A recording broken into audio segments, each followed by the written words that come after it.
Brought to you by JMR Rentals, jmrny.com.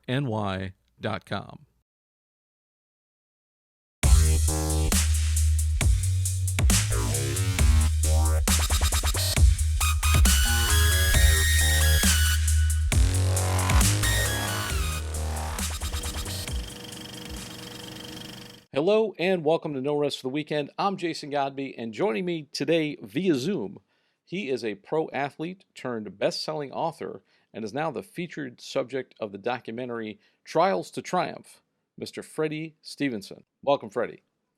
Man, thank you for having me, man. I'm excited to be here, man, and I'm looking forward to talking about the project with you. Hey, it's great to have you. Thanks for doing this. I saw the documentary, liked it very much. I thought it was a really interesting story, and I thought it was unusual. I thought it was something that you don't see every day, which we'll get into. You know, I definitely want to talk to you about the movie, but first I want to kind of talk to you about you and kind of how you got to where you are. So if you could tell me just like your origin story, how you got from football player to where you are now. Growing up, I was put into sports early. That was really all I had coming from the environment that I grew up in, and I took to it. Became one of the top players in the country coming out of high school. I was one of the top ranked players at my position. Signed with Florida State, played there for 4 years, won a national championship. Came out, was the number one ranked player at my position coming out of college. Played in the Senior Bowl, went to the NFL Combine, signed with the Chicago Bears. So it seemed like everything was on the up and up for me, but then everything went downhill. My career came to an end faster than I expected it to, and kind of sent me spiraling. And now we have our transition where I become a motivational speaker after finding my purpose. And the story got picked up once I wrote the book, and now we have the film. So it's been a crazy journey. We'll kind of dig into that, but long story short, that's a little bit about me. So you wrote the book, Yes, correct. and then it was like, okay, let's make a movie of this book. And were the people, the other subjects in the documentary, are they also featured in the book? No, the book was completely about my story. I see. Okay. Yes.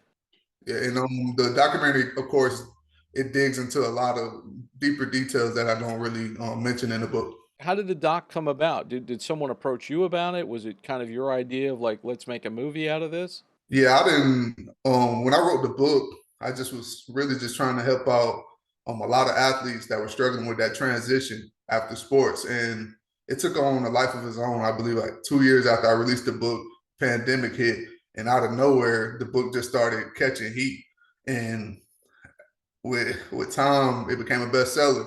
So then you had some guys from over that were partnered with Netflix that were trying to work with me directly, and I was close to getting that deal inked, but I just didn't like the direction that it was going in. And then somebody else throughout the process that I had did an interview with on their platform, I found out that they're working at Warner Brothers and they wanted to branch out and do their own thing. So they sent me their idea, and it kind of gave me more power to tell my story. It wasn't kind of focused on, kind of going the Hollywood direction where it kind of pushes it towards a specific audience for views or ratings. And like you said, the documentary, we made it unique. We told a raw truth, and honestly, that's what I did with my book. I put everything out there on the table, and just seeing the response that I got from the book, people reaching out to me saying that I was saving their lives. Like, man, I want to do the exact same thing with the documentary, but I want to bring other people in to tell their stories as well. Talk about some of the other people in the film as well, and just kind of give me a little bit a background and how you kind of got them into the film. Okay, yeah, no doubt. So we have Tony Gaskins. He's one of the top motivational speakers in the world. A few years back, he wrote a book. It became a bestseller. He's been on the Oprah Winfrey Network. Does a lot of big time things in the world. And I connected with him a few years back from a mutual friend, and we've been locked in ever since. And just his perspective, I thought would be something that was important for this film, just to tell it from his angle. He also plays sports, and as you've seen in the film, he also plays sports. And I just think where he is now in his life, that perspective was going to be great. But I also wanted to bring in people that didn't play sports, like Maurice Bernard, the guy from General Hospital. He's been there for 30 years. So how he's been able to make it in Hollywood for 30 years, people just think, oh, he's a star. Everything's good. He has no issues, and then he's completely honest about all the struggles that he faces behind the scenes, and it shocks people. They don't know that this goes on, and his honesty and a lot of what he does for mental health and things like that is saving so many lives. And I thought that his perspective would be important as well. Got another guy, Delvin Bro. His story is interesting because I may be wrong, but I believe he's the first person to ever play in the NFL without playing a down of college football. Yeah, he never played in college. He broke his neck in high school, and doctors told him he should have died on the spot. Had fractures in his own spine, and went on to play. Like colleges were scared off by him. He lost all his college offers, and he went on to start for the New Orleans Saints for a few years in the NFL. And he has a dope story. He dealt with a lot of trauma growing up, and I think his story past the documentary will be turned into a feature film at some point in the future. Like he's talked with people in the past and it just never materialized. And then you have the guys, Ryan Green, Tyrell Lyons. Those are people that I went to Florida State with. And both of them were my roommates at some point. But those are, if you put together a top 20 list of the most gifted athletes I've ever seen in my life, and I've played with guys that'll be in the Hall of Fame someday, they're in that list. But they dealt with injuries, the politics of the game, and early on they had to figure out what was for them in life. And some people never figure it out. So I think for them to tell that story was important as well. And we have another guy that I brought on as well, Nano Torres. You see him; he's a motivational speaker. Has one of the top business podcasts in the world. When my book became a bestseller, he reached out. He just brought me on his platform, and it was like 3 weeks before it became a bestseller. And going on his platform kind of skyrocketed the book. So once we got this opportunity, and I told him at the time, man, if I ever get another chance to return the favor, I'm going to do it.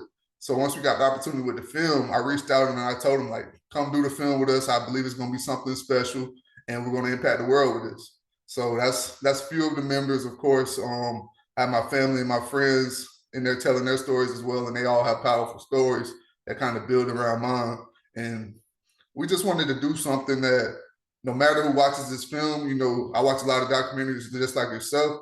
No matter who watches this film, no matter what background you come from, you'll be able to find one person and pick it out and find something, a nugget, a piece that you can translate and use in your life and move forward with it. And that's why we put together this unique cast that doesn't really relate to each other, but at the same time, we kind of gel perfectly. And that's what we wanted to do. What I thought was interesting was that it's really a movie about failure. What do you do when it all goes wrong? And nobody really talks about that. Like it's usually the story of success, but it's like finding success out of the failure and what you do when you're in that transition. Take me through this a little bit, because I know it's covered in the doc, but I think people will find it interesting. But take me through it. So when you got to the NFL, you got drafted by Chicago Bears, right? I went undrafted. You went undrafted to the Chicago Bears. Talk about like how that works and kind of what happened to you with the Bears. Yeah, so coming out of college, I was a top ranked player at my position, and I had a grade to get drafted in the fourth or fifth round, and I played fullback. So getting drafted in the fourth or fifth round for a fullback is like anybody else getting drafted in the first round. But when I went to the combine, just to rewind to my high school years, I had a crazy injury my 11th grade year. Broke my leg, broke my ankle, lost all the cartilage in my ankle, fractured a whole bunch of bones in my foot. Doctors told me I'd never play again. So I kind of defied those odds and I went on to play at Florida State. But then when I get to the combine, the doctors red flagged me. They told all the teams that like in a few years he's going to have bad arthritis. He won't be able to move around. And it kind of took my stock and threw it out the window. Nobody wanted to mess with me. I wasn't worth the draft pick anymore. So that's how you get the undrafted situation. But then after the draft, I was like the highest priority free agent. I signed with the Bears, and I was the one with the biggest signing bonus. A lot of guys were mad at me. But then we come in, with the Bears, and that's when I kind of dealt with the political situation in the league. I was the only fullback on the team. The guy that was on the team, they cut him as soon as they signed me. But then we're going through OTAs, and it's just crazy how things happen. And I believe everything happens for a reason.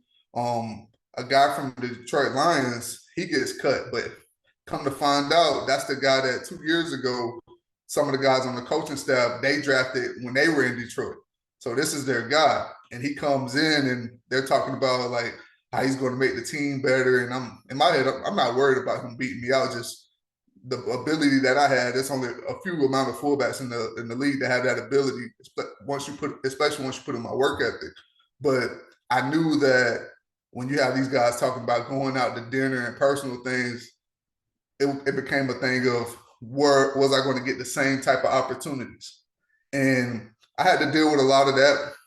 Handle my business, play ball well, but when the odds are stacked against you, you can't make a mistake at all. You got to stand out, and you can't make it close. And I remember a game against the Tennessee Titans. They gave me a carry, and I ran over a few guys, reached for a first down, and the guy punched the ball out. So I come to the sideline. The coach is like, "Man, you were down, but the body's kind of cover it up on the camera. So we'll just see what the ref say on the replay. Called it a fumble." But in my head, I knew that was the reason that they were looking for. And I just remember the process after getting cut and everything, trying to find a home with a team and just meeting with teams. And it was crazy for me because the biggest check mark for me coming out of college was how I was a high character guy, team captain at Florida State, true leader, and how everybody in the building loved me. And that's one thing when you're dealing with the NFL, all of these teams go around and ask everybody about you, people you may not even think know about you. And everybody raved about me. Like, man, we can't get anybody to say anything bad about you. But then after I leave the Bears and I'm trying to get on these teams, I'm hearing conversations that I'm a bad character guy. Like, so I didn't know what was taking place. But at the end of the day, all I could control was what I could control. I bounced around. Then I went to a developmental league, and that league folded. Then I transitioned to being the speaker. So that's kind of how you get the Chicago Bears situation to what I'm doing now. I think that's another thing that people don't realize is how fragile something like a pro ball career is, and it's just, I mean, I deal with people in Hollywood all the time. So like it's the same thing. Everybody's walking on a high wire that's made of like dental floss. You know what I mean? How do you go from, all right, I had reached my dream to now I'm back to square one again, you know? What was what put the idea in your head? Said, I'm going to talk about, tell my story and go to do something completely different. Yeah, for me it was a little bit different. You have some guys that get cut and they feel um worthless and things at first, but that wasn't my initially that wasn't me. Me, it was just like, man, I'm a hell of a player. I got guys in the league that I played against that have played with me, and they know what I can do. They reach out and ask me, like, man, we should sign you right now. Just different things, and that's one thing about that level. They don't lie. So, just to know the type of player that I was in every situation, I balled out. But it was just something that was out of my control. I just felt like everything was going wrong because that wasn't my calling, not because I couldn't play. And at that point, it's like, man, I have to figure out what's for me because these doors keep getting closed for a reason. If I'm out here balling, making plays, and the doors keep getting shut, it's because I'm trying to be led to a different situation. Like something else is calling me. And the book, I remember my fiance, she just told me, she's like, man, I believe that your story is going to impact a lot of people. You've been through a lot. So why don't you write a book? And that's really what got me started on it. And just thinking about the transition and how I didn't really know what to do, never worked a true job. My whole career was dedicated towards football. So I was behind in the workforce. All of these guys had started working on their careers after high school. So just for these athletes that were going to go through that transition, I wanted to tell my story just for them to see how this game is and the struggles that I went through, hoping that it would help them out. And that's how the book came about, honestly. Because it's interesting because some people will get a message through a book, but film is such a powerful medium. When you saw the film, what impact did it have on you? Man, I when I saw the film, I told my fiance this. We were going through the process, and I remember telling the other producers every week we are going through the process, just editing things. And I got to a point where I was like, man, listen, I trust you guys. Do what you do. You've been doing this. I need to see the whole product put together because all I'm going to do right now is get in your way. So just let me stay out the way, and then once you want to let me watch it, let me know, and I'll know if it's right because if I cry during it, it's ready. And when I let out those tears, I'm like, man, this film is powerful. The other thing that I noticed is your mom and dad are in the film as well. What did they think when they saw it? Man, it's just as parents, just seeing your kid go through all that entire roller coaster ride, and their whole they thought that I'd still be playing the NFL, and I did too. So you're just hoping that your kid figures it out. So to see this play itself out, it's like, okay, maybe there is something out there for my kid. Like parents just feel a peace from that, knowing that their kid isn't suffering, their kid isn't lost anymore. And that's the biggest thing for them. Like they've always been proud of me, whether I was playing, in the NFL, no matter what I was doing, they're always going to be proud of me. But just to see me at peace and happy, that's the biggest comfort for them right now. You mentioned before about audiences and with the book being kind of a almost like a guidebook for people coming out of football dreams and maybe they had a career and it's over now so they got to figure out what to do. For someone like me or someone who's not in that situation, are there things that other people can get out of it that would maybe take them through a tough time or help them with a transition in their life? Because I think transition's hard for anybody. Yeah. And that's honestly like I was kind of talking about it when I introduced myself in the beginning, man. A lot of the people that gravitated towards my book weren't sports fans. And that's what shocked me. I originally wrote it for um, athletes and like kids that are coming up in the game, just athletes in general. That was the audience I was focusing on. But then it started hitting people like getting laid off because of the pandemic, things like that. And I remember during the process, because the book, the first 2 years, it hadn't really done well. So I'm just trying to figure out what's next for me. What should I do next? And I just remember a guy reaching out to me on Twitter. He DM'd me. And he was like, man, you don't know me. I read your book. I came across it on Amazon. The name just was compelling, and what I was going through, it just caught my attention. He had been laid off because of the pandemic, and he was planning on taking his life that week. Like, man, I read your book. I started reading it and I couldn't stop. So I'm messaging you because I just finished the book and you saved my life.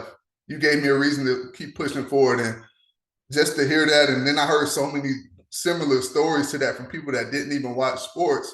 And that's kind of what made me continue to push. It's like, man, this is bigger than what I originally intended it to be. I thought it was just for sports people, but my story in a way relates to people that are just from the everyday world that don't play sports. And fast forward, we get to the film, and I just wanted to do it a little bit bigger than I did it with the book. One thing I was curious about too is like being where you are right now. How do you feel like when you watch football, or do you watch football? Like if you saw a Bears game today, or you saw an FSU game, like what does that you are you filled with pride? Are you filled with disappointment? Like how does that impact you? Yeah, when I first few years out, it was tough for me just because you watch it from a standpoint of I'm better than that guy, I'm better than that guy. So it's kind of tough to watch. But now I'm at peace. That's the game that I grew up loving. I even got a good relationship with the guy that I competed with when I was in Chicago. We got a good relationship. So yeah, I'm at peace with everything. I truly believe everything happened for a reason. I wasn't. It was meant to propel me to where I am now, and I had to go through that. I had to go through those experiences. It was necessary, but I appreciate it all. I wouldn't change a thing. But yeah, I could watch football Saturday, Sunday. If they play it 7 days a week, I'll watch it.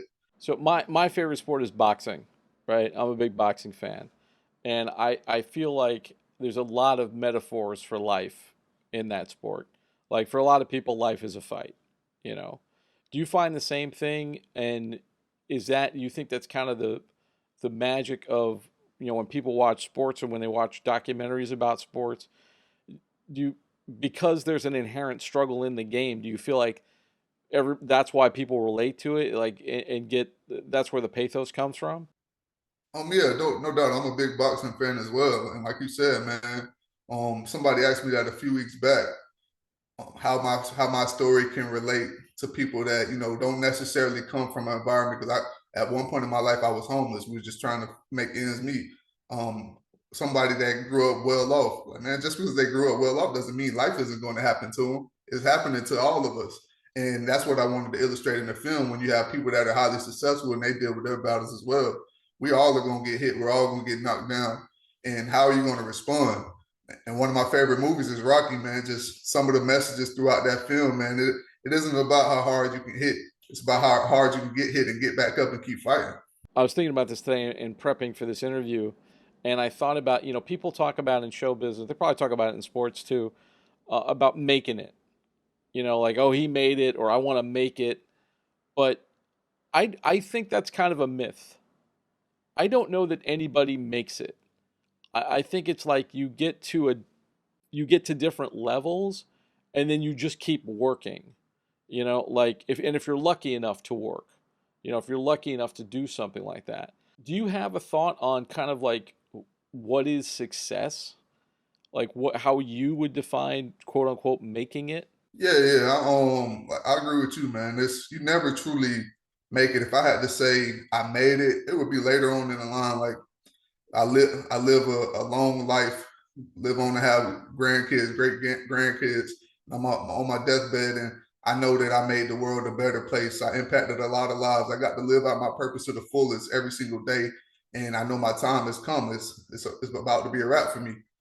But I know I made this world a better place. Then I would consider that making it. But there's so much work in between those lines until that point. So I can't never stop, and I'll never feel like I made it until I get to that day. Especially in show business, like, I think there's a lot of people, like, because you look at people who are successful, in the arts or whatever, and there's a lot of suicides. There's a lot of people who are, wealthy, have made it to the top of their craft, or, and be they rock singers or movie stars or whatever, and, they're killing themselves. So, like, I kind of wonder, like, why people want to aspire to things like fame, and it's the same thing in sports. You look at people who, they get to a point in where, you have 40,000 people cheering for you. That's got to be the greatest high ever.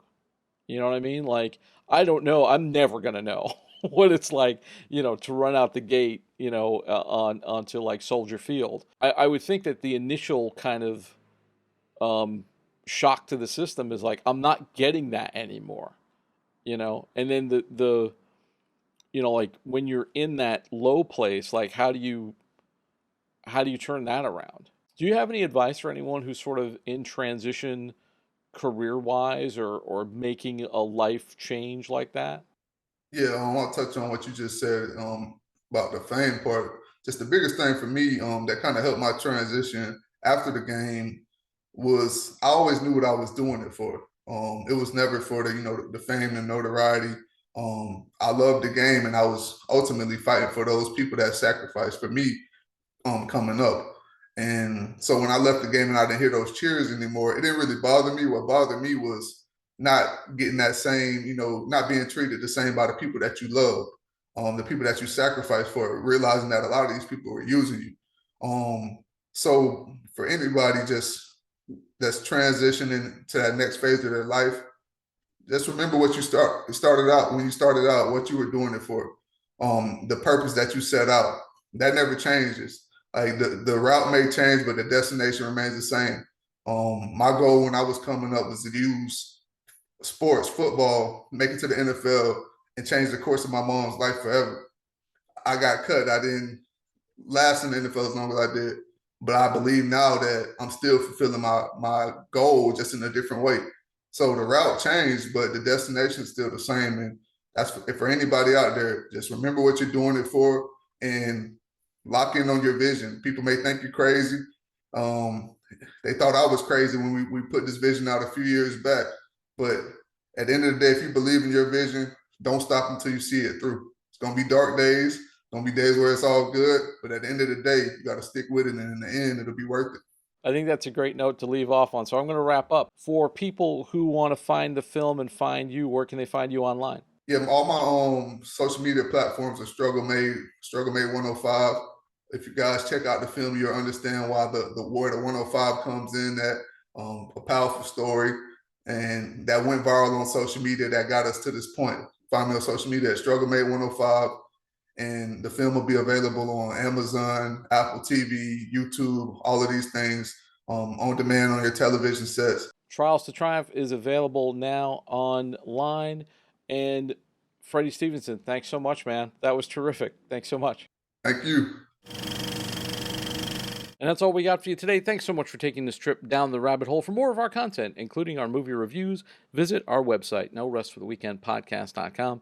Don't forget to subscribe on your favorite podcast app or on YouTube, youtube.com/getbehindtherabbit.